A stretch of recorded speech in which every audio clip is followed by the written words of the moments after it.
Hey, so tonight we're going to talk about what everyday life was really like in medieval Britain. And trust me, by the time we're done here, you're going to be so grateful for that mattress under you, those clean sheets, that roof over your head that doesn't leak. We're talking about a time when 80% of people were peasants. 80%. Think about that for a second. Oh, and if you're enjoying these stories, I'd really appreciate a like or subscribe. Super curious where you're all listening from, so drop a comment with your location and what time it is there. Always blows my mind how people are falling asleep to this all over the world. All right, find that cozy spot. Take a nice, slow breath, and just let your body sink into whatever you're lying on. We're heading back to medieval Britain somewhere around the 1300s. So congratulations, you just woke up in medieval Britain. The first thing you notice isn't what you see, it's what you smell. Smoke. Thick, choking wood smoke that makes your eyes water. It's seeping down from the hole in the thatch roof above you, where yesterday's fire still smoulders in the centre of your one-room cottage. The air is heavy with it, dense. You're lying on a thin straw mattress that's more lumps than comfort. The straw pokes through the coarse linen ticking, jabbing into your back and shoulders. It crackles when you move. Underneath it, you can feel the hard-packed earth floor, cold and unforgiving. The mattress does almost nothing to cushion you from it. Your covering is a rough wool blanket, scratchy against your skin. It smells of sheep and smoke and, well, you. Bathing isn't exactly a weekly thing here. The wool is thick but drafty. Cold air slips through gaps where the weaving isn't tight. One corner is damp from where rain dripped through the thatch last night. You shift slightly, trying to find a more comfortable position. Better. That's a bit better. The cottage is dim. No windows, just gaps in the wattle and daub walls that let in slivers of grey morning light. Wattle and daub, basically woven sticks plastered with mud and cow dung. The walls are thin, maybe 3 inches thick. You can hear wind whistling through the cracks. In winter, those cracks let in snow. Right now, they're just letting in the sound of your neighbour's rooster and the distant lowing of cattle. Speaking of cattle, there's snuffling and shuffling from the other end of your cottage. Your ox, your 2 sheep, and that one scraggly chicken that somehow survived the winter are all sharing this space with you. The smell hits you. Animal sweat, manure, wet straw. It's pungent. Really pungent, but these animals, they're keeping you alive. The ox pulls your plough, the sheep give you wool to trade, the chicken gives you eggs when she feels like it. Your family is still asleep around you. Medieval families didn't sleep alone. Privacy wasn't really a thing yet. Your wife is next to you, your 3 surviving children arranged by age, youngest closest to their mother. Everyone's huddled together for warmth. Shared body heat is sometimes the difference between making it through the night or not. You yawn, a big, satisfying yawn that stretches your jaw. Your muscles are already aching. Yesterday was spent behind the plough, walking those long furrows in the Lord's field. Today will be more of the same, but first you've got to get that fire going properly. The fire pit in the centre of the room is just glowing coals now. You can see your breath in the cold air. You need to get some kindling on those coals, get some flames going, warm the place up, and you need to do it before the smoke gets any thicker. The hole in the roof above helps, but not much. Sometimes you wonder if the smoke is trying to kill you faster than the cold. Here's the thing about being a peasant in medieval Britain, and this is going to sound weird, but you're not necessarily poor. Well, okay, you are poor by our standards, but there are different kinds of peasants. Some peasants, believe it or not, are doing pretty well for themselves. You, for instance, you're what they call a villain. You're semi-free. You rent land from the lord of the manor, and yeah, you can't just pack up and leave whenever you want, but you're not exactly a slave either. You've got some rights. The lord can't just kick you off your land. It's yours, as long as you pay your rent and work his fields when he needs you to. Now your neighbour down the way, he's a serf, poor bastard. He's basically tied to the land like property. If the Lord sells the manor, he sells the serf with it. But here's the weird thing. Even the serf has some security. The Lord can't kick him out either. Strange system. But there you go. And then there are the free peasants. Lucky bastards can go wherever they want, work for whoever pays best. Some of them are actually getting rich, really rich, especially if they're in the wool trade. See, here's what's happening in medieval Britain that's actually pretty amazing. There are all these new technologies coming in, stuff the Romans never figured out. The heavy plough, for instance. This thing can slice through the thick, clay-heavy soil of northern Europe like nobody's business. Before this, you basically couldn't farm half the land here. Too heavy, too thick. Now you can feed way more people. You stretch, feeling your back pop, your shoulders drop, releasing some of that tension from yesterday's work. Nice and easy. There's also this thing called the three-field system. Brilliant, really. Instead of just farming the same crops over and over until you suck all the nutrients out of the soil, you rotate. One year you grow wheat or barley, crops that pull nitrogen out of the soil. Next year, you let that field rest, go fallow. Third year, you plant something like alfalfa or beans that puts nitrogen back into the soil. Then you start the cycle over. It means you can actually farm more land more efficiently, feed more people, which is good because there are a lot more people to feed these days. And then there's the horse collar. Sounds boring, but this thing changed everything. Used to be you had to use oxen to pull your plough. Oxen are strong, sure, but they're slow as hell. Horses are much faster, but if you try to make a horse pull a heavy plough with the wrong kind of harness, you'll choke the poor thing to death. The horse collar fixes that. Now horses can pull ploughs without suffocating. They're faster than oxen, so you can plough more land in less time. They're useful for other stuff too. Transportation, hauling goods to market, multi-purpose animals, very efficient. You want to get a comfortable yawn and settle a bit deeper into your straw mattress. It's not so bad really once you find the right position. These innovations, they're making life better for peasants. Well, some peasants. If you're smart about it, if you work hard, if you get a little lucky, you can actually improve your situation. Take the Collins family, for example. Thomas Collins, he's a peasant just like you, but by the 1270s he's doing really well for himself, really well. He owns about 15 acres of land, which is a lot for a peasant. He's got cattle, sheep, geese, especially geese, because rich people love eating goose at Christmas. So, there's good money in geese. His wife brews ale, which she sells at market. They're basically what you'd call middle class, if that concept existed yet. Thomas isn't just getting by, he's actually respected in his community. People come to him when they need someone to vouch for them, to be a pledge. If someone owes money and they say they're good for it, Thomas will say, "Yeah, I know this guy. He's trustworthy. I'll put up my land as security." That's a big deal. That means people trust you. That means you've got something to lose. But here's the thing about medieval life. It can all change really fast. One bad harvest, one sick animal, one stupid decision, and everything you've built can crumble. The fire pops and crackles in the centre of the room. The smoke shifts, and for a moment you can breathe easier. Your breathing naturally slows. In and out. That's better. See, around 1282, we lose track of Thomas Collins in the records for about 10 years. When he shows up again in 1292, his luck has turned bad, really bad. This guy who used to be well respected, who used to have people coming to him for help, now he's the one who needs help.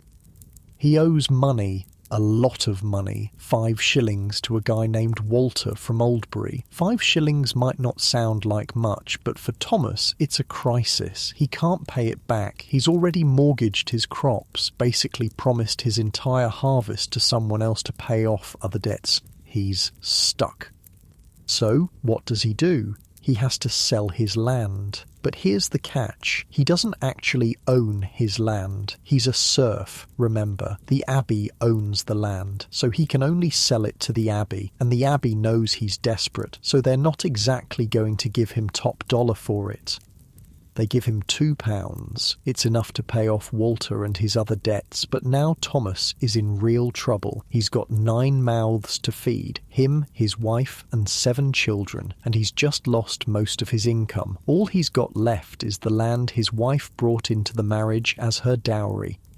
And here's something interesting. Even in medieval times, women had some property rights. The land that came with his wife as part of her dowry, that's still hers. Thomas can't sell it without her permission. It's not much, but it's something. Your wife stirs beside you, mumbling something in her sleep. You listen to her breathing, slow and steady, peaceful. The children are still fast asleep, bundled together like puppies.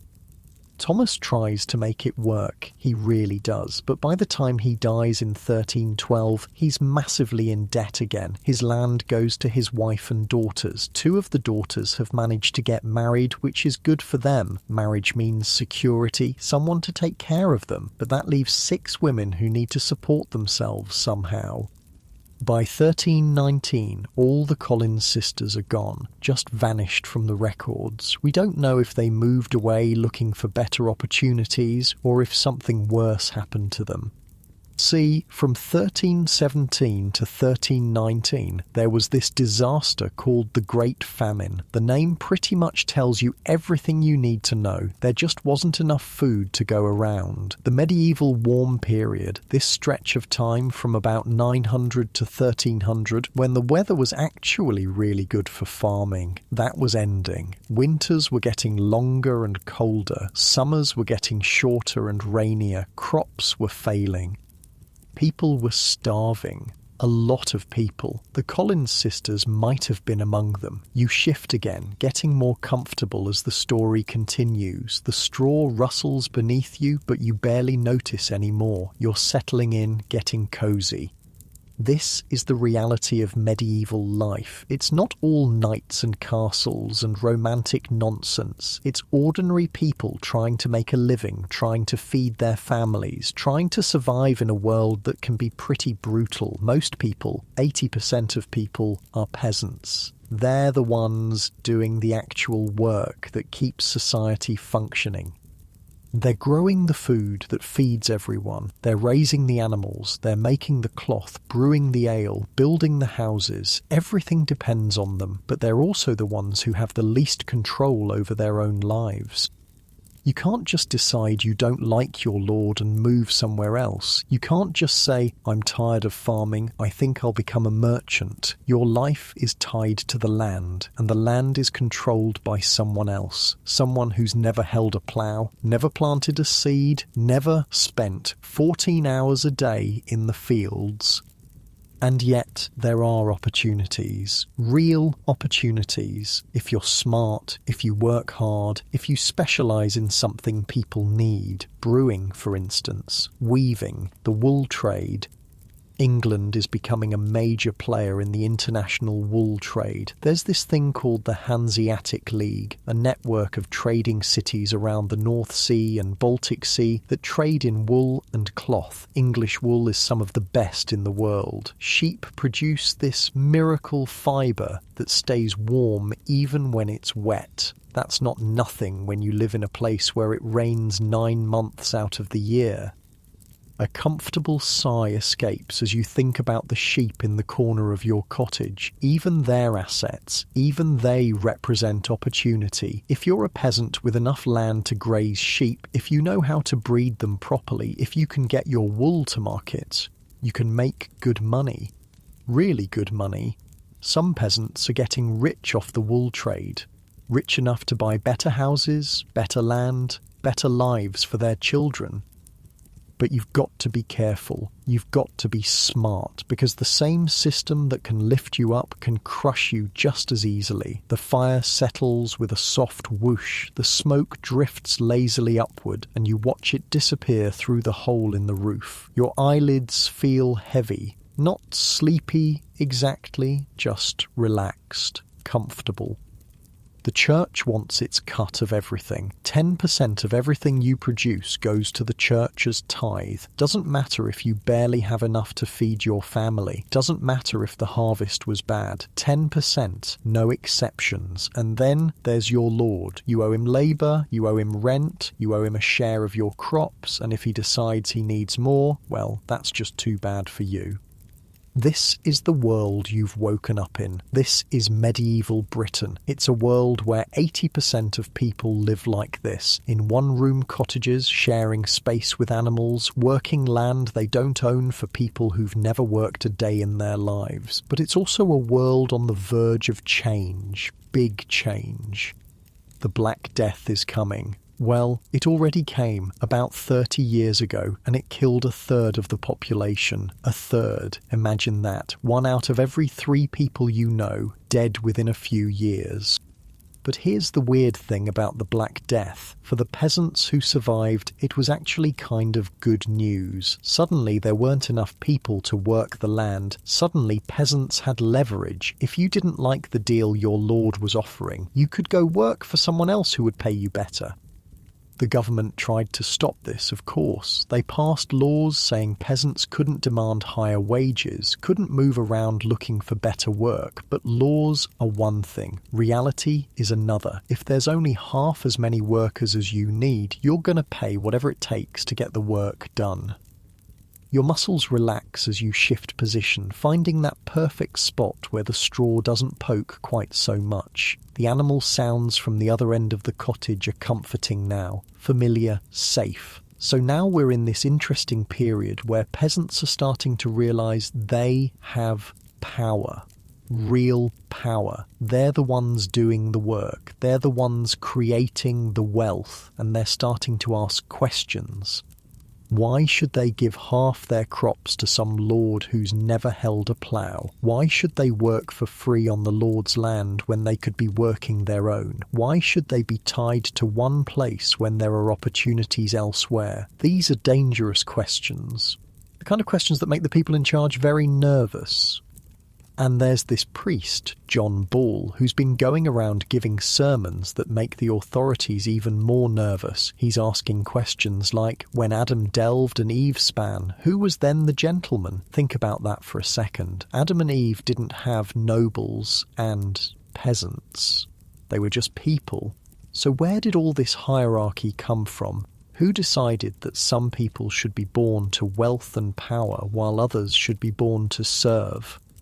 These are the kind of ideas that can start revolutions. You yawn again, a deep, satisfying yawn. The warmth from the fire is starting to reach you now, taking the edge off the morning chill. Your breathing slows and deepens. The thing is, medieval society depends on peasants not asking these questions. It depends on everyone accepting that this is just the way things are, the way God intended them to be. Nobles fight, priests pray, peasants work. Everyone has their place, their role, their station in life. But what happens when the peasants start to think maybe they deserve better? What happens when they realise they outnumber the nobles and priests by about 50 to 1? What happens when they decide they've had enough? Well, you're about to find out. Because it's 1381 now, and a tax collector just showed up in the village of Fobbing in Essex, demanding to know why the people there haven't paid their poll tax. This is a new tax, 4 pence from every adult, whether they're rich or poor. 4 pence might not sound like much, but when you're barely making enough to feed your family, 4 pence is a lot of money. The people of Fobbing have had enough. They've had enough of taxes, enough of lords, enough of being told they owe money to a government that's never done anything for them except take their food and their children for some war in France they don't understand and don't care about. So they throw the tax collector out. Just grab him and toss him out of town. Come back when you've got something useful to offer, they basically tell him. The government is not amused. They send soldiers to restore order, but the people of Fobbing do the same thing to the soldiers. Out they go, and word spreads, fast, village to village, county to county. People are saying no, people are standing up, people are refusing to pay. You stretch, feeling your back pop again. Your shoulders settle. The tension in your neck melts away. Nice and easy. That's it. This is where our story really starts, not with knights or castles or kings, but with ordinary people like you, lying on straw mattresses in smoky cottages, deciding they've had enough, deciding they deserve better, deciding they're willing to fight for it, because what's about to happen will shake medieval England to its core. It'll bring peasants from all over the country marching on London. It'll put them face to face with the king himself. It'll change everything.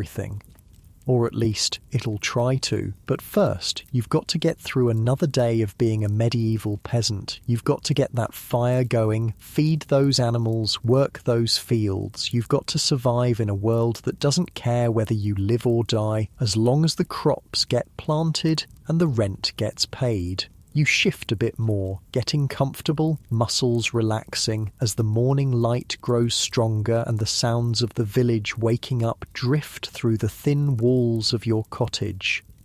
So you drag yourself up from that straw mattress, bare feet hitting the cold earth floor. The shock of it wakes you up fast. Medieval Britain doesn't believe in easing into your day. It's cold, it's harsh, and it's immediate. Your first job is getting that fire going properly. You crouch down by the fire pit, blowing gently on the coals until they glow brighter. Add some dry grass, some twigs, watch the flames catch and grow. Smoke billows up, making your eyes water, but at least it's warm smoke. The animals are stirring now too. Your ox looks at you with those big patient eyes that seem to say, well, are we working today or what? The sheep are huddled together, their wool thick and greasy to the touch. That wool, by the way, is worth more than you might think. Good English wool can fetch serious money at market if you know how to get it there. You step outside to piss and the morning air hits you like a slap. It's spring, but spring in medieval Britain is still cold, still wet, still miserable half the time. The sun is just starting to break through the clouds, casting long shadows across the field strips. And that's what you see stretching out in front of you. Not neat square fields like we have today, but long, narrow strips. Your strips scattered across the village's 3 big fields. This is the open field system, and it's how pretty much everyone farms in medieval England. See, the lord of the manor doesn't divide up his land into nice, tidy farms for each peasant family. Instead, he's got 3 huge fields, and each peasant family gets strips scattered throughout all 3. Your neighbour might have the strip right next to yours in one field, but his other strips could be on the complete opposite side of the village. Sounds inefficient, right? Well, it's actually pretty smart. If one part of the village has better soil, or gets more rain, or doesn't flood as badly, everyone gets a piece of it. Spreads the risk around. If your strip next to the river gets washed out in a flood, well, you've still got strips on higher ground. You stretch, feeling your muscles wake up slowly. A yawn escapes. The morning is quiet except for the sounds of other families starting their day. Roosters crowing, pigs snorting, the distant sound of someone chopping wood.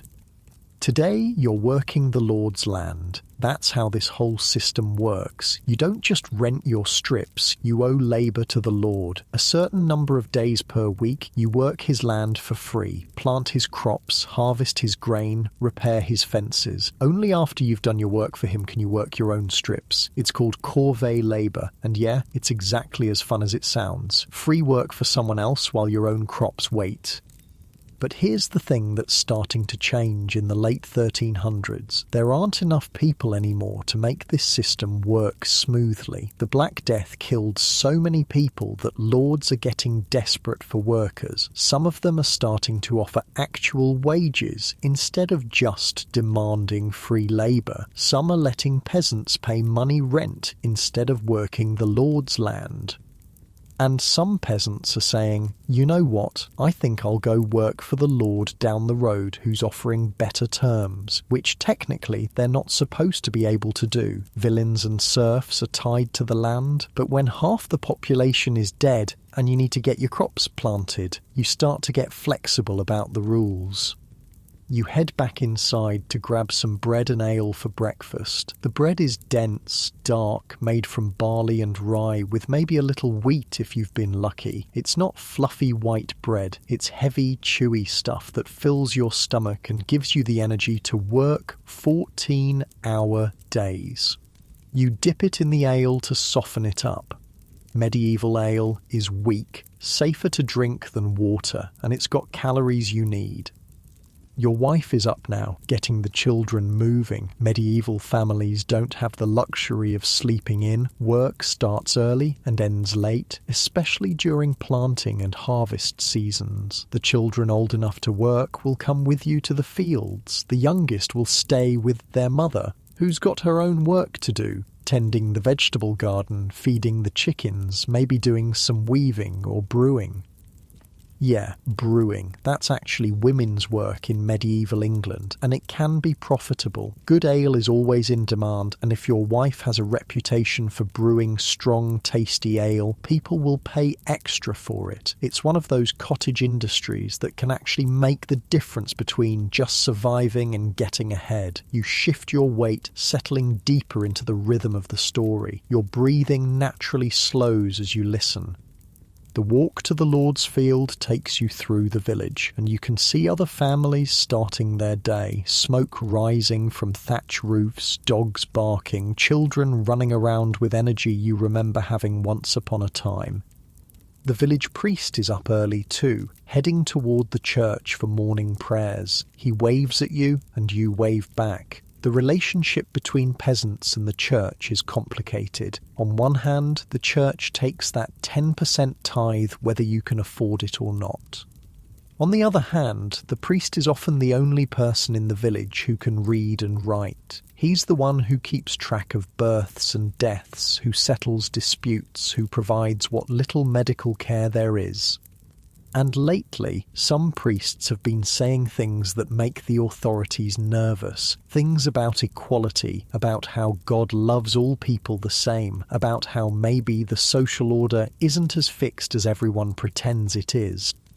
You reach the Lord's Field and see other peasants already at work. There's a rhythm to this work that's as old as farming itself. The ox is hitched to the heavy plough and you guide it down the long furrows, turning over the heavy clay soil that would have been impossible to farm before the heavy plough was invented.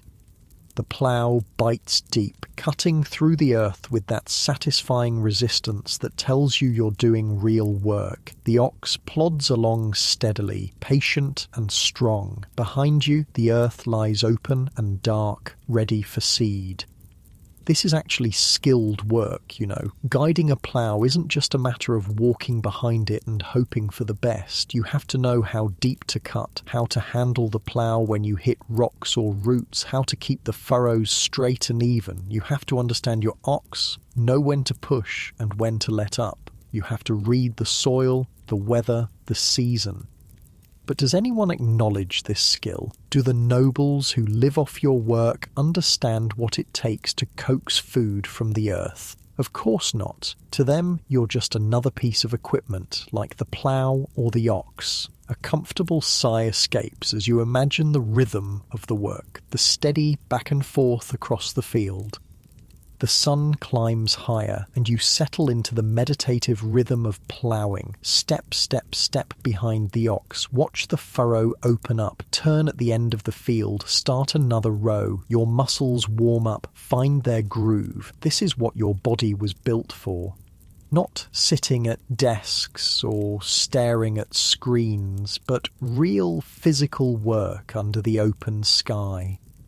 Around midday, you break for food. More bread, more ale, maybe some cheese if you're lucky. You sit in the shade of a hedgerow with the other peasants, and the talk turns to what it always turns to these days: taxes. The poll tax is just the latest insult. 4 pence from every adult, rich or poor.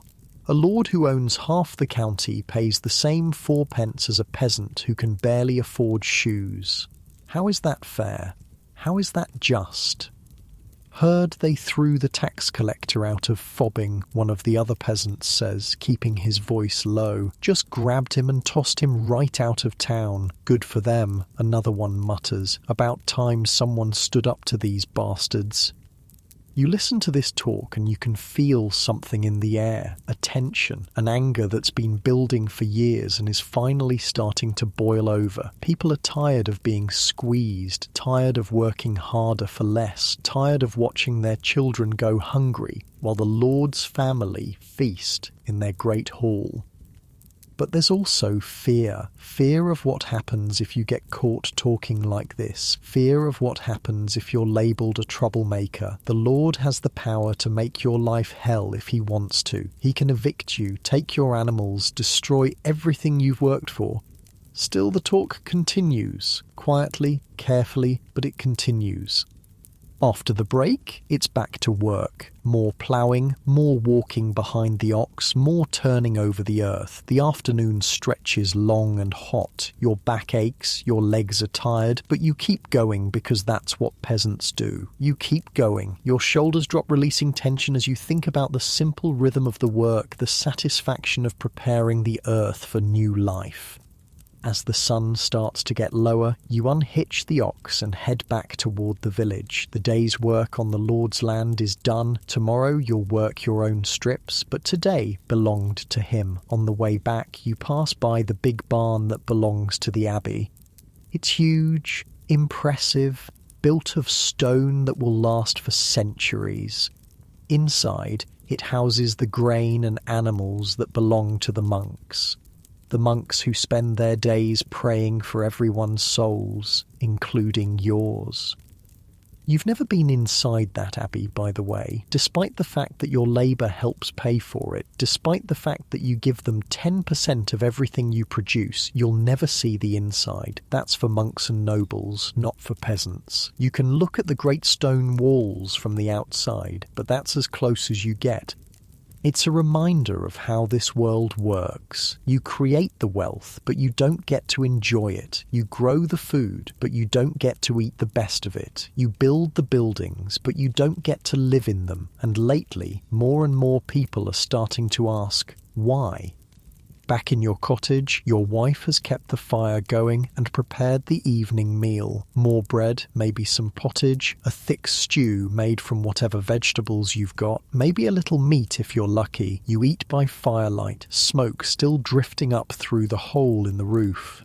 The children tell you about their day. The older ones helped with the planting, the younger ones watched the animals, made sure they didn't wander off. Everyone contributes in a peasant family. Everyone has to. After the meal, there's still work to do. Tools to repair, animals to tend, preparations for tomorrow. Medieval peasants don't really have leisure time the way we think of it. When you're not working the land, you're doing something else that needs doing. But as the evening grows darker and the fire burns lower, there's time to talk. Time to share news from other villages, other counties. And the news these days is all about resistance. People refusing to pay taxes, villages throwing out government officials, peasants demanding better wages, better treatment, better lives for their children. There's a preacher named John Ball who's been going around giving sermons about equality, about how God created all people equal, how the differences between nobles and peasants are man-made, not God-made. Dangerous ideas, the kind of ideas that get you arrested. But they're spreading anyway, village to village, person to person, like seeds carried on the wind. You settle back against the wall, feeling the rough wattle and daub against your shoulders. The fire crackles softly, casting dancing shadows on the walls.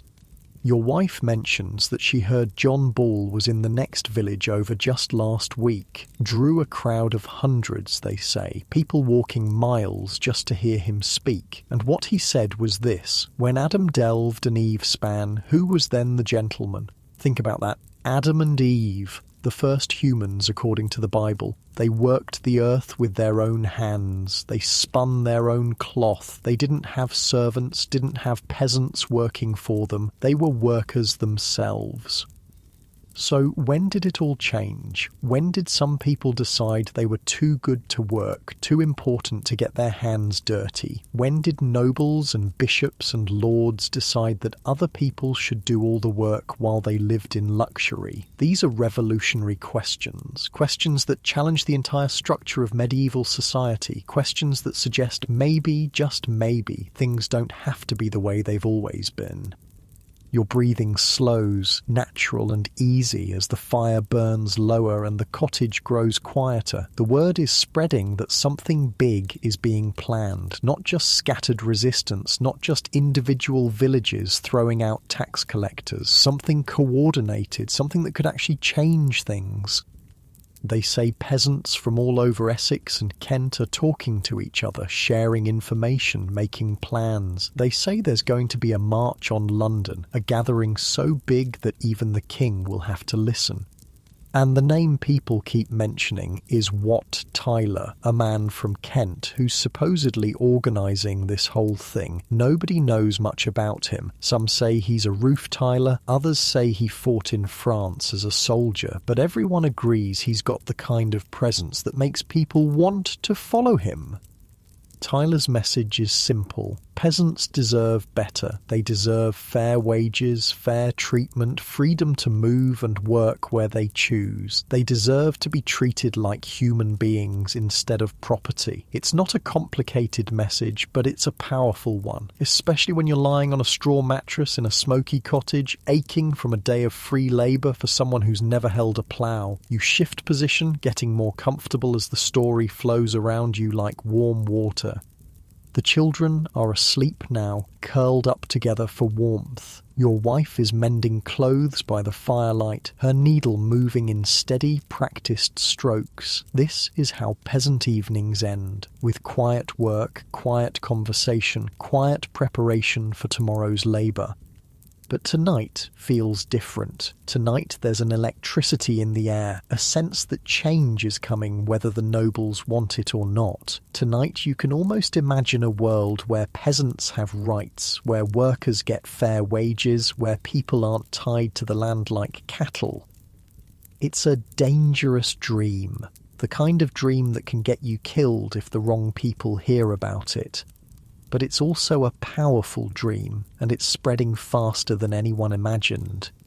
Outside, the wind picks up, rattling the thatch above your head. Somewhere in the distance you can hear the sound of horses on the road. Maybe it's just travellers, or maybe it's messengers carrying word of the growing resistance from village to village. Either way, you pull your wool blanket tighter and listen to the night sounds of medieval Britain, the sounds of a world on the edge of something big, something unprecedented, something that could change everything. Your muscles relax completely now, sinking into the rhythm of breath and heartbeat and the soft crackling of the dying fire as the cottage settles into the quiet that comes before the storm. The morning comes too soon, like it always does when you're a peasant. But today feels different. There's a buzz in the air, voices carrying across the village fields before dawn. Something's happening. You stumble outside to see what the commotion is about, and there's your neighbour, practically bouncing with excitement. They did it, he says, grinning. The bastards actually did it. Did what? Essex, the whole bloody county's in revolt, threw out the tax collectors, chased off the soldiers, the whole lot, and it's spreading. Kent's joining in, Suffolk too. You feel your heart start beating faster. This is it. This is what everyone's been whispering about, planning for, dreaming about. The peasants are finally standing up, but along with the excitement comes fear, real fear, because you know what happens to people who rebel against authority in medieval England. You know about the giblets, the hangings, the heads on spikes as warnings to others. Still, as you go about your morning routine, feeding the animals, banking the fire, breaking your fast, you can't shake the feeling that everything is about to change. Your wife looks at you with worried eyes. You're not thinking of joining them, are you? You don't answer right away. How do you explain that feeling in your chest, that mixture of hope and terror? How do you explain that for the first time in your life, it feels like maybe, just maybe, things could actually get better?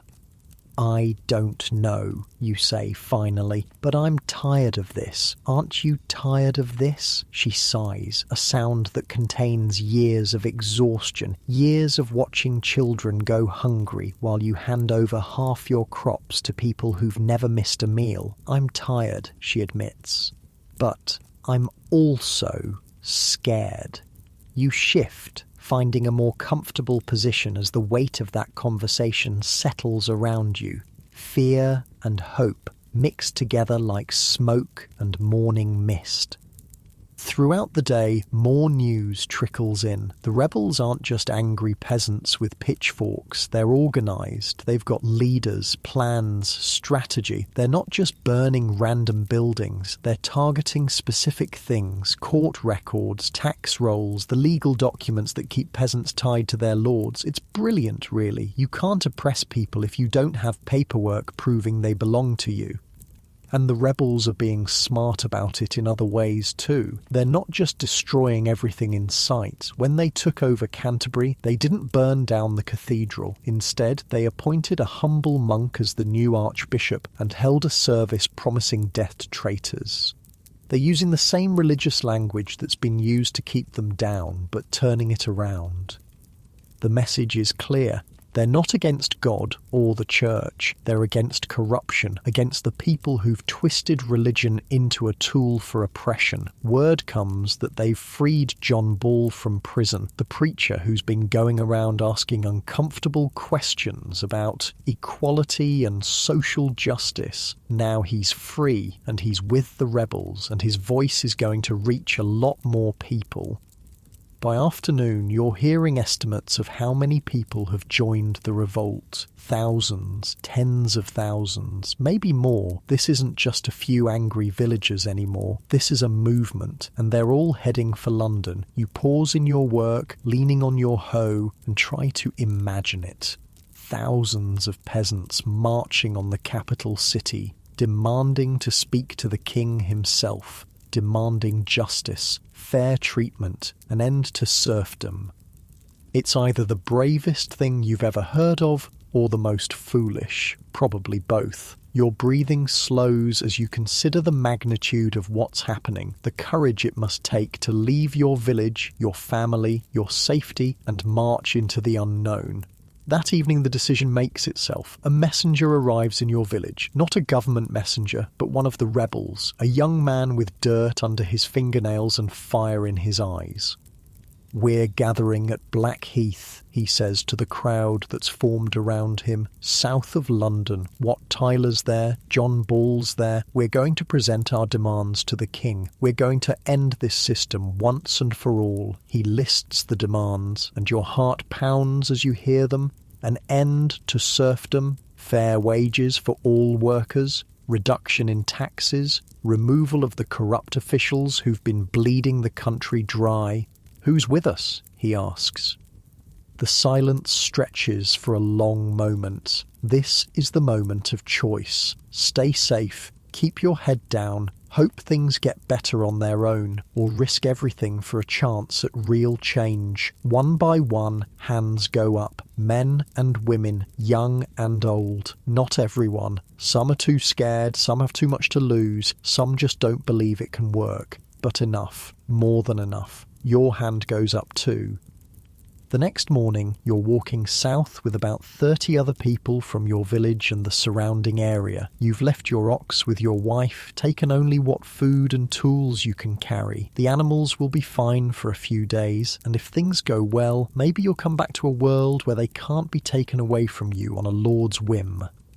The road to London is full of people. Not just peasants, craftsmen, small traders, village priests, even a few minor nobles who are fed up with the corruption in government. This is bigger than just a peasant revolt. This is people from all walks of life saying they've had enough. You fall into step with a group from the next county over. They've got stories that make your blood boil. Lords demanding extra labour during harvest time. Priests selling indulgences to people who can barely afford bread. Tax collectors taking more than they're supposed to and pocketing the difference. But they've also got stories of resistance, villages that banded together to refuse payment, lords who found their barns mysteriously catching fire, small acts of defiance that are adding up to something much bigger. As you walk, you start to understand something that maybe you never understood before. You're not alone. The things that make you angry, the injustices that keep you awake at night, the dreams of a better life for your children, they're not just your problems. They're shared by thousands of people walking this same road. You adjust your pack, settling into the rhythm of the march. Your legs find their pace. The conversation flows around you like a river. Someone starts singing and others join in. Not a religious hymn or a work song, but something new, something about freedom, about justice, about the rights of common people. The melody carries across the fields, and you can hear other groups of marchers picking it up.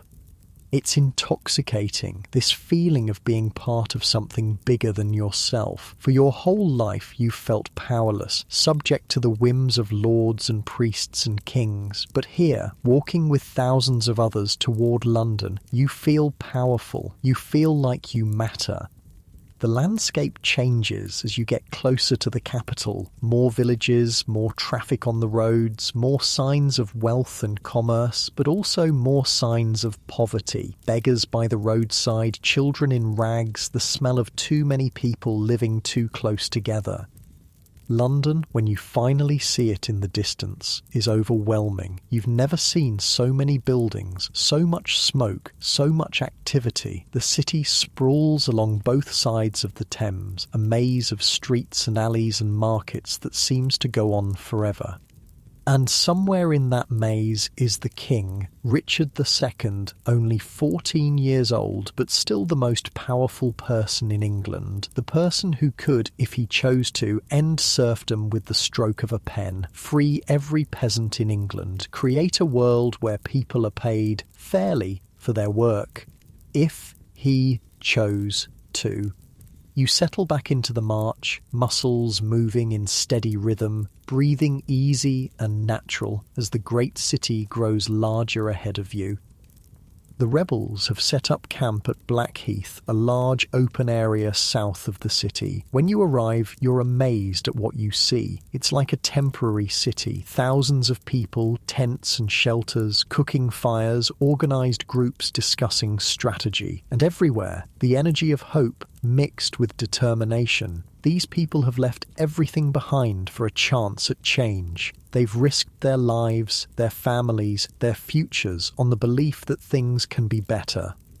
Wat Tyler is easy to spot. He's the one everyone's listening to, the one who commands attention without having to shout for it. He's not particularly tall or imposing physically, but there's something about him that makes you want to follow where he leads.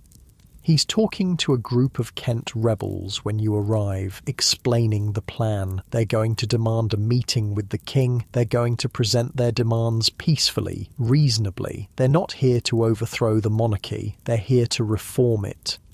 "We're not rebels," Tyler says, his voice carrying clearly across the crowd. "We're loyal subjects of the king, but we will not be slaves. We will not work for nothing while others live in luxury. We will not watch our children starve while lords feast." The crowd murmurs agreement. This is the message that brought you all here. Not hatred of the king, but love of justice. Not desire for chaos, but hunger for fairness.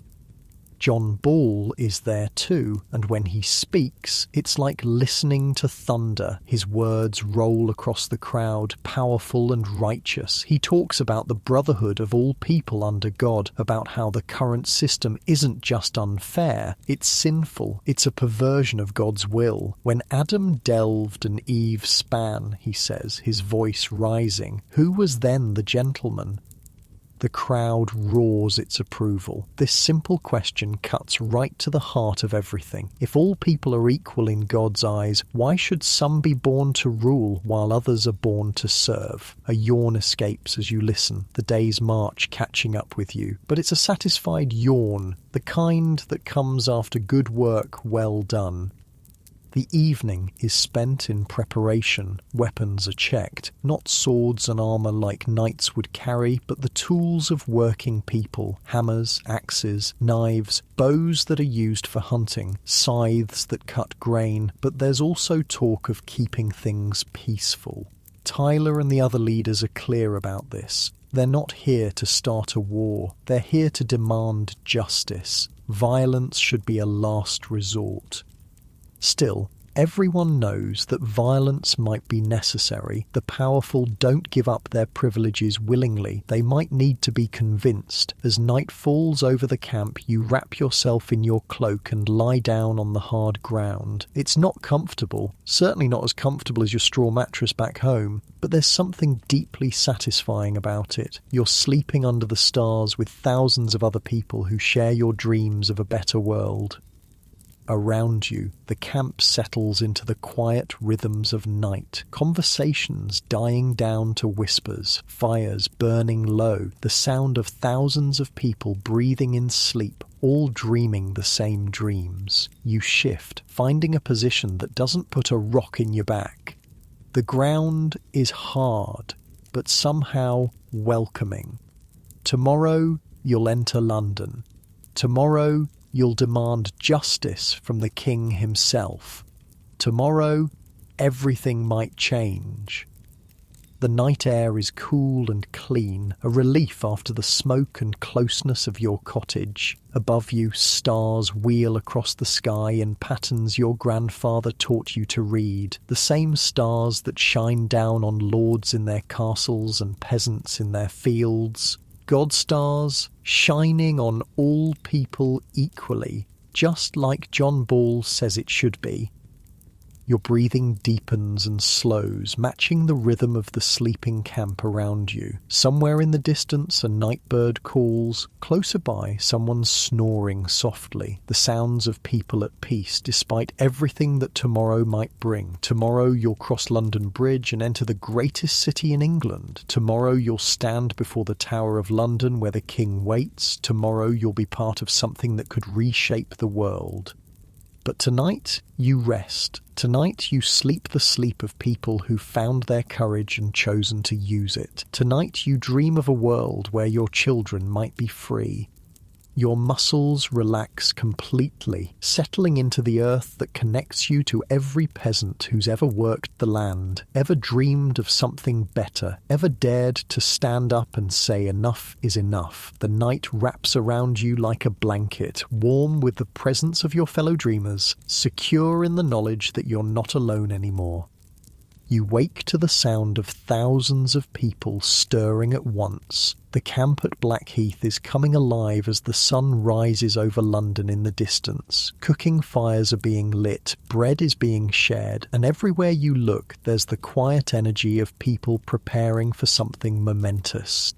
You stretch, working out the kinks from sleeping on hard ground. Your back aches, but it's the good kind of ache that comes from purpose. Around you, men and women are checking their weapons, adjusting their clothes, sharing what food they have. There's something beautiful about it, actually. These people have never met before yesterday, but they're sharing their bread, their water, their cloaks with perfect strangers, because they're not strangers, really. They're all peasants. They all know what it's like to work until your hands bleed for someone else's profit. Wat Tyler is already up and moving through the camp, talking to the various groups, making sure everyone understands the plan. He stops near where you're sitting, and you get a closer look at the man who's leading this whole thing. He's probably in his 40s, weathered by years of physical work. His hands are calloused, his clothes are simple wool and linen. Nothing about him screams leader except for his eyes. Those are the eyes of someone who's thought long and hard about what needs to be done and has the will to do it. "Today we go to London," he says to your group. "Today we demand justice from the king himself. But remember, we're not bandits, we're not criminals, we're English subjects asking for our rights. We keep our discipline, we keep our dignity, and we keep our focus on what we came here to do." Someone asks what happens if the king refuses to see them. Tyler's smile is grim. "Then we make it impossible for him to ignore us." You take a deep breath, feeling the morning air fill your lungs. Clean air, free air. Whatever happens today, you're no longer just taking orders and hoping for the best. You're acting. You're choosing your own path. The march toward London begins around mid-morning. Thousands of people streaming along the roads, all converging on London Bridge. You've never seen anything like it. The organisation is impressive. Tyler and the other leaders have groups arranged by county, each with their own banners, their own marshals keeping order. This isn't a mob, this is an army of working people who've decided they deserve better. As you get closer to the city, you start to see Londoners lining the roads. Some look scared, and you can understand why. Thousands of armed peasants marching on your city would be intimidating, but others look hopeful, even excited. Because London has its own poor people, its own workers being squeezed by the same system that's squeezing you. Craftsmen paying too much in taxes, labourers working for wages that don't keep up with the cost of bread, apprentices bound to masters who treat them like property. Some of these London workers fall in with the march. They've been waiting for something like this, some way to make their voices heard. By the time you reach London Bridge, your army has grown by thousands more. London Bridge is a sight to behold. It's not just a bridge, it's almost a city in itself, lined with shops and houses, people living and working right over the Thames. The river flows beneath you, dark and swift, carrying ships and barges loaded with goods from all over Europe. This is the centre of English commerce, English power, English wealth, and today it belongs to the peasants. Your shoulders relax as you settle into the rhythm of the crossing, thousands of feet on stone, the sound echoing off the buildings that line the bridge. The city that opens up before you is overwhelming. Narrow streets packed with people, buildings rising 3 and 4 stories high. The smell of cooking food and human waste and wood smoke all mixed together. It's loud, chaotic, alive in a way that your village never is. But it's also clearly divided. The fine stone houses of the wealthy stand next to the ramshackle wooden buildings of the poor. The contrast is stark, unavoidable. Here's wealth beyond anything you've ever imagined, sitting right next to poverty, as grinding as anything in the countryside. The rebels know where they're going. They've planned this. Some groups head toward the Tower of London, where the king is holed up with his advisors. Others spread through the city, looking for specific targets. The Savoy Palace is one of those targets. It belongs to John of Gaunt, the king's uncle, one of the most hated men in England. He's the one peasants blame for the poll tax, for the corruption in government, for the wars that drain the treasury while people starve. Unfortunately for him, John of Gaunt is in Scotland right now, but his palace is still a symbol of everything that's wrong with the system. As you watch, rebels stream into the magnificent building and begin methodically destroying it. But here's the thing that impresses you. They're not looting. They're not stealing the gold and silver and fine cloth. They're burning it all, making a statement that this isn't about getting rich. This is about justice. One rebel finds a chest full of gold coins and throws them into the Thames rather than pocket them. "We're not thieves," he shouts. "We're reformers." The message is clear. The rebels want to change the system, not just grab what they can from it. A comfortable sigh escapes as you watch this display of principle, this commitment to something bigger than personal gain. By afternoon, word comes that the king has agreed to meet with representatives of the rebels. Not Wat Tyler and the other leaders, they're too dangerous, too radical, but a delegation of more moderate rebels, people the court thinks they can negotiate with. The meeting is set for Mile End, outside the city walls. Tyler decides to go along, but he's suspicious. This feels like a trick, a way to divide the rebels and deal with them separately. He's right to be suspicious. While the meeting at Mile End is going on, with the king making vague promises to consider the rebels' demands, another group of rebels storms the Tower of London. This is where the real power lies. Not just the king, he's a 14-year-old boy, after all, but his advisors, the men who actually run the country, the men who created the poll tax, who defend serfdom, who profit from the suffering of working people.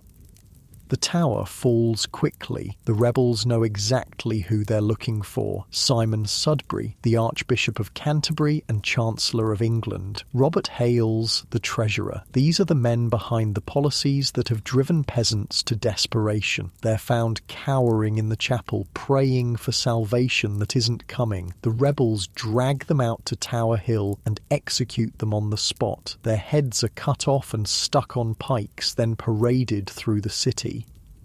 It's brutal, shocking, final, but it's also justice, at least in the eyes of the rebels. These men have caused the deaths of countless peasants through their policies. They've enforced a system that treats human beings like property. They've gotten rich off other people's suffering. Now they're paying the price. You shift position, finding a comfortable spot to settle as the weight of that justice settles around you like a heavy blanket. The king, meanwhile, has returned to the tower to find his chief advisors dead and the rebels still in control of London. He's trapped, powerless, dependent on peasants for his very survival. It's a complete reversal of the natural order. The people who normally have no say in anything are now calling the shots. The people who normally take orders are now giving them. For one brief, shining moment, the world has turned upside down. That evening, as you sit around a fire in a London inn that's been taken over by rebels, you listen to the plans for tomorrow. Tyler isn't satisfied with the king's vague promises at Mile End. He wants another meeting, a real negotiation with specific concessions spelled out clearly. The meeting is set for Smithfield, an open area just outside the city walls. It's where they normally hold cattle markets, but tomorrow it's going to host the most important political meeting in English history. Tyler knows it's dangerous. The king's people are probably planning something, some way to end this rebellion once and for all. But Tyler also knows that this might be the only chance peasants will ever have to demand real change. Miss this opportunity, and it might be generations before another one comes along. "We've come this far," he says to the group around the fire. "We've taken London. We've removed the king's corrupt advisors. We've shown that peasants can't be ignored. Tomorrow we finish what we started." The list of demands is impressive. An end to serfdom throughout England, fair wages for all workers, reduction in taxes, redistribution of church lands to the poor, a general pardon for all rebels. It's a complete restructuring of English society. It's everything peasants have dreamed of for generations, and tomorrow they're going to demand it from the king himself. As the evening wears on, the excitement in the air is palpable. People are sharing stories, singing songs, planning what they'll do when they get back to their villages as free men and women. There's a giddiness to it, a sense that anything is possible. But there's also an undercurrent of tension. Everyone knows tomorrow is crucial. Everyone knows the king's people are planning something. Everyone knows this could all go very wrong very quickly. You wrap yourself in your cloak and try to find a comfortable position on the floor of the inn. Outside, you can hear the sounds of London at night, voices in the streets, horses clattering on cobblestones, the distant sound of singing from other groups of rebels celebrating their victory. Your breathing slows naturally as you listen to these sounds of a city transformed, a world temporarily turned upside down. Tomorrow will bring Smithfield. Tomorrow will bring the final confrontation between Wat Tyler and the king. Tomorrow will determine whether this rebellion succeeds or fails, whether peasants win their freedom or pay for their audacity with their lives. But tonight, you rest in the knowledge that you've already accomplished something extraordinary. You've shown that peasants don't have to accept injustice. You've proven that working people can organise, can fight back, can demand their rights. Whatever happens tomorrow, that knowledge will spread. Other peasants in other places will hear about what happened in London in 1381. They'll know that resistance is possible, that change can happen, that the powerful are not as powerful as they pretend to be.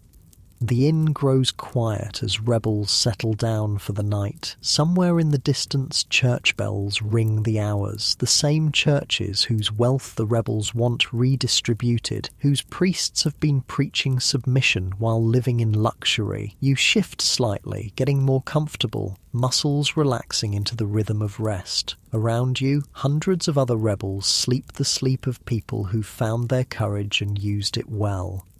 Your eyelids grow heavy as you think about your village, your family, your straw mattress back home. By this time tomorrow, you might be heading back there as a free man, or you might not be heading back at all. But either way, you've lived through something remarkable. You've been part of the moment when ordinary people stood up and said enough, when peasants demanded to be treated like human beings, when the impossible suddenly seemed possible, if only for a few bright, dangerous days in the summer of 1381. The warmth of the inn, the presence of your fellow rebels, the soft sounds of people breathing in sleep, it all combines to create a cocoon of peace around you, even as tomorrow's uncertainties wait just beyond the dawn.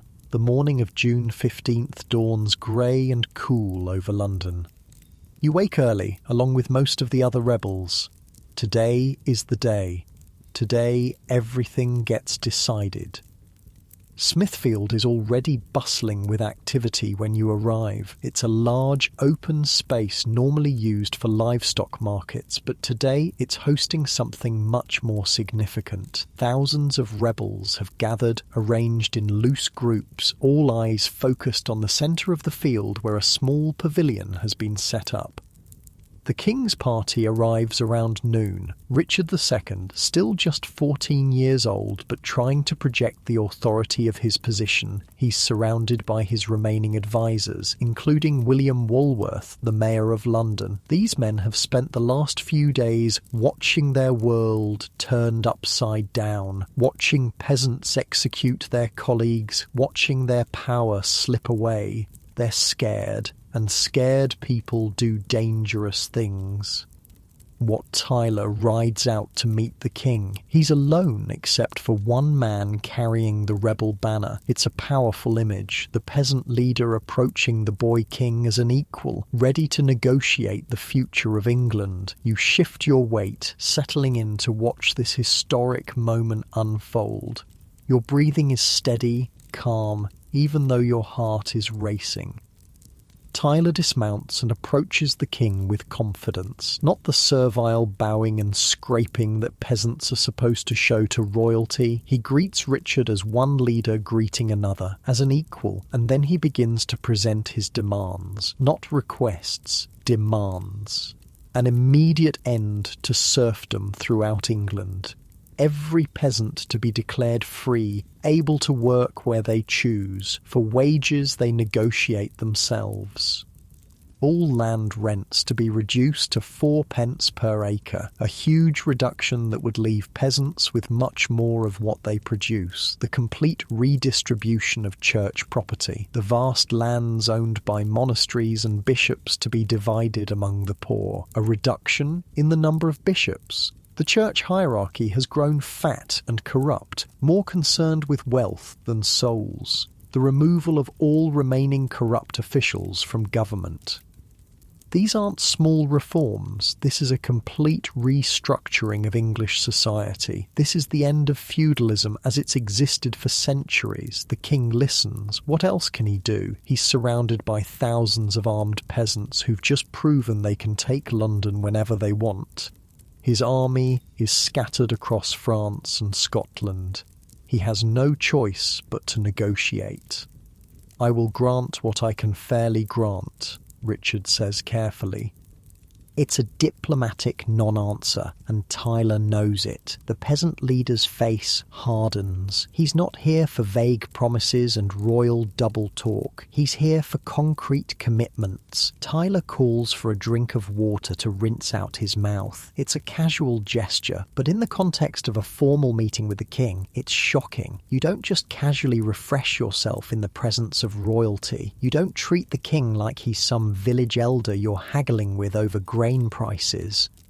But that's exactly what Tyler is doing. He's making it clear that he doesn't recognise the divine right of kings, doesn't accept that Richard is his natural superior. In Tyler's eyes, they're just two men trying to work out a deal. The king's party is scandalised. This is exactly the kind of uppity peasant behaviour they've been dreading. One of Richard's men shouts out that Tyler is the greatest thief and robber in Kent, and that's when everything goes wrong. Your muscles tense as you sense the shift in the air, the moment when negotiation turns to violence. Tyler reaches for his dagger, furious at the insult, but William Walworth, the Mayor of London, is ready for this. He's been waiting for an excuse, a reason to end this rebellion once and for all. Walworth draws his sword and strikes Tyler in the neck. It's a deep cut, blood spurting everywhere. As Tyler staggers, one of the king's men runs him through with his sword, then another strike and another. Wat Tyler, the leader of the greatest peasant rebellion in English history, falls to the ground at Smithfield, bleeding his life out onto the dirt where cattle are normally bought and sold. For a moment, absolute silence. Thousands of peasants staring in shock at their fallen leader, thousands of weapons in peasant hands, and the king standing practically defenceless in the middle of them. This is the moment when the rebellion could turn into a massacre. This is when the peasants could cut down the entire royal party and declare England a republic. This is when everything could change forever. But then, in one of the most remarkable moments in English history, the 14-year-old king shows exactly why his family has held power for so long. Richard spurs his horse forward, riding directly toward the mass of angry, grieving peasants. Instead of fleeing, instead of cowering, he rides right into the crowd that could tear him apart in seconds. "Sirs," he calls out, his young voice carrying clearly across Smithfield, "would you kill your king? I am your rightful captain, and I will be your leader. Let all those who love me follow me." It's audacious, it's brilliant, it's completely insane, and somehow it works. The peasants, shocked by Tyler's death, confused by this display of royal courage, follow the king out of Smithfield, away from the scene of their leader's murder, away from the moment when they might have changed history forever. You feel yourself being swept along with the crowd, your feet moving almost without conscious thought, following the young king who's just turned potential victory into certain defeat. As the crowd moves away from Smithfield, Walworth returns with armed men from the city. They surround the dispersed and leaderless peasants. The rebellion that seemed so powerful just hours ago suddenly looks very vulnerable. Richard, now safe with his armed escort, shows his true colours. The promises he made at Mile End, the concessions he seemed willing to grant, all forgotten. "Rustics you are, and rustics you shall remain," he tells the peasants. "You will remain in bondage, not as before, but incomparably harsher. It's over. The dream of freedom, of fair wages, of an end to serfdom, it dies there in the shadow of Smithfield, along with Wat Tyler. Your shoulders sag as the full weight of the defeat settles on you. the hope that had carried you from your village to London, that had sustained you through days of danger and possibility, slowly drains away. The rebellion collapses quickly after that. Without Tyler's leadership, without the momentum of success, the peasants become just what their enemies always said they were, a mob of rustics with no real power. Some rebels slip away in the confusion, heading back to their villages to hope they won't be identified and punished. Others are caught and executed on the spot. The lucky ones are merely imprisoned. You manage to escape in the chaos, making your way back across London Bridge and onto the roads leading home. But the England you're returning to is not the England you left. The authorities are furious, humiliated by how close the rebellion came to success. They're going to make sure nothing like this ever happens again.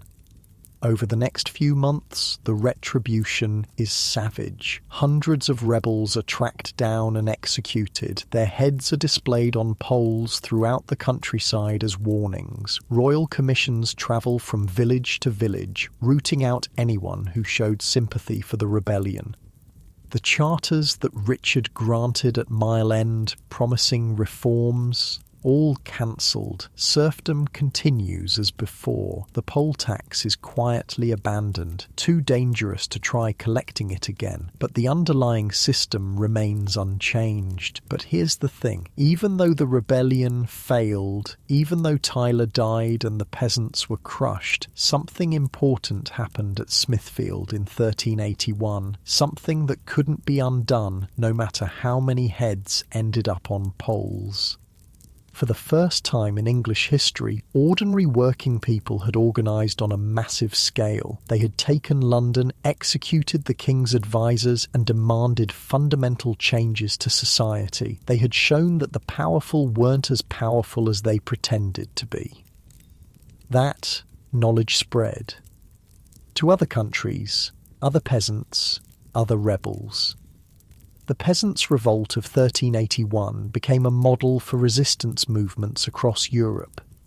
It showed that change was possible, even if it was dangerous. And in England itself, things did gradually improve for peasants, not because of royal generosity, but because the Black Death had created labour shortages that gave workers leverage. Lords who couldn't find enough peasants to work their land had to offer better terms to keep the ones they had. Serfdom didn't disappear overnight, but it began a slow decline that would eventually make it obsolete. The rigid social hierarchy of medieval England started to crack, creating opportunities for people to rise based on their abilities rather than their birth. You make it back to your village, back to your straw mattress and your smoky cottage and your strips of land. Your wife is relieved to see you alive. Your children ask where you've been, what you've seen. You tell them about London, about the rebellion, about Wat Tyler and the dream of freedom that died at Smithfield. But you also tell them something else. You tell them that peasants don't have to accept injustice, that working people can organise, can fight back, can demand their rights, that the world can change, even if it doesn't change quickly or easily. Your breathing grows slower and deeper as you settle back into the familiar rhythms of peasant life. The dawn to dusk work, the seasonal cycles, the endless struggle to feed your family and pay your dues. But it's different now. You've seen what's possible. You've tasted freedom, even if only briefly. You've stood with thousands of other working people and demanded a better world. And that knowledge, that memory, that's something they can never take away from you. The cottage grows quiet around you. The fire burns low. Your family sleeps peacefully, secure in their beds despite everything that's happened. Outside, the sounds of the medieval night, owls calling, dogs barking in distant villages, the whisper of wind through thatch. These are the sounds of a world that seems unchanged, but isn't. A world where peasants have proven they don't have to suffer in silence. A world where the impossible has been shown to be merely difficult. Your eyelids grow heavy now, the weight of exhaustion and memory pulling you towards sleep, real sleep, deep sleep, the sleep of someone who's lived through history and helped to make it. As you drift toward dreams, you think about your children, about the world they'll inherit. It may not be the free world you fought for at Smithfield, but it's a world where they'll know that change is possible, that justice is worth fighting for, that ordinary people have extraordinary power when they choose to use it. The straw mattress beneath you feels softer now, more welcoming. The wool blanket wraps around you like an embrace. The smoky air of the cottage becomes as gentle as morning mist. Your breathing slows to match the rhythm of sleep itself. Deep, peaceful, restorative sleep. Sleep that heals the wounds of defeat and nurtures the seeds of future hope. Sleep that connects you to every peasant who ever dreamed of freedom, every worker who ever demanded fairness, every ordinary person who ever stood up to power and said, "Enough." Sleep comes easily now, carrying you into dreams where Wat Tyler still lives, where peasants are free, where the rebellions succeeded and changed everything. Dreams where justice prevails and working people get the respect they deserve. And maybe, in some small way, those dreams are preparing for a future where such things might actually come to pass, where the courage shown at Smithfield in 1381 will finally bear fruit in a world more fair, more just, more free than anything those brave rebels could have imagined. Your eyelids close completely now, your body sinking into the deep rest it needs and deserves. Sleep fills the cottage like morning light, gentle and warm and full of possibility. Sleep that says this story is ending, but the larger story, the story of human dignity and the struggle for justice, that story continues. Drift now into peaceful sleep, into dreams where peasants and kings are equal, where no one goes hungry while others feast, where every person is valued for who they are rather than who they serve. Sleep now, sleep deep, sleep well. The rebellion may have failed, but the dream lives on. In your rest, in your dreams, in the quiet confidence that someday, somehow, the world can be better than it is. Sleep now and let that dream carry you through the night.